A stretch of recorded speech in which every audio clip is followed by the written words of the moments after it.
Hello mga ka-DJ, welcome to my YouTube channel.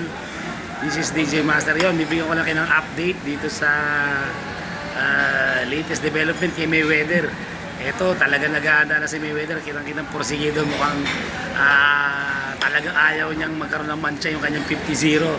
Kaya ito, papakita ko po sa inyo yung training na ginagawa niya, yung bilang paghahanda kay Manny Pacquiao sa kanilang nalalapit na laban sa September 19 sa The Sphere.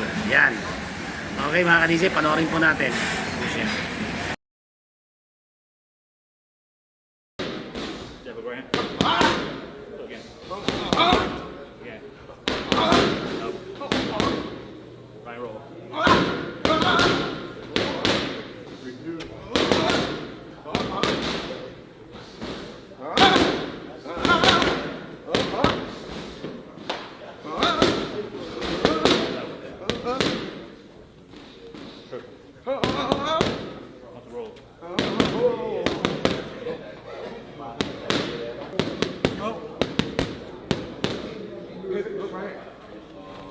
Right hand hook.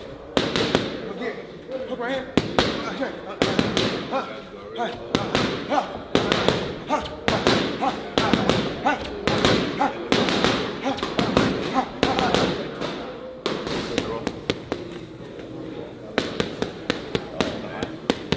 Slide and drop. Hunch it, wait till the heel can go. Drop, drop. Walk it, walk it, walk it. Hitch it. Six. Hit it.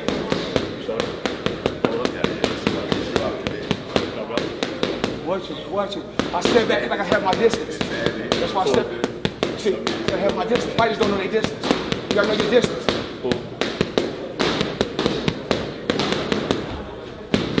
Hit it.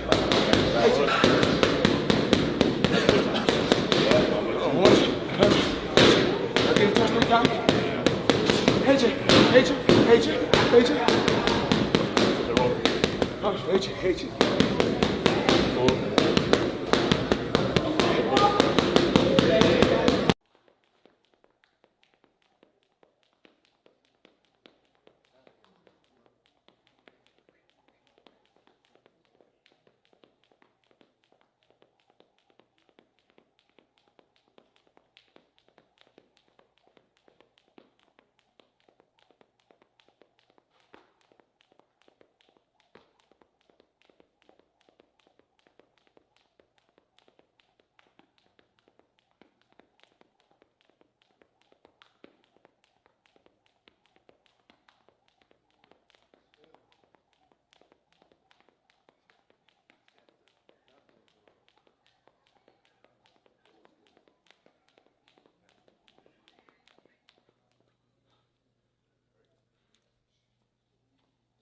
So yun, napanood natin, grabe, mukhang ano nga, may anghang pa si Mayweather kahit na 14 na po siya, pero nakita natin mga galaw niya.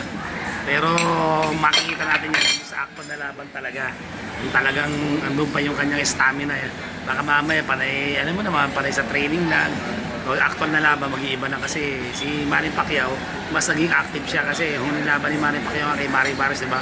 Nanauwi pa sa controversial na draw. Ito si Mayweather, pala yung exhibition na ginagawa. So, ayan, tututukan natin kayo sa tingin nyo. Meron pa ba talagang, may anghang pa ba si Mayweather? Meron, andun pa ba talaga yung dati niyang lakas at bilis? So, paki-comment nyo lang po dyan kung kayo papipiliin ko. Kanino kayo pupusta? Ayan, tanong ko ngayon. Kay Mayweather o kay Manny Pacquiao? Ayan, sige. Comment na kayo mga ka-DJ. Hanggang sa muli, ito po si DJ Master. Wala po dito sa Sobra Cafe, Opus Mall. Siya sabing laban lang. God bless you all. See you on my next time.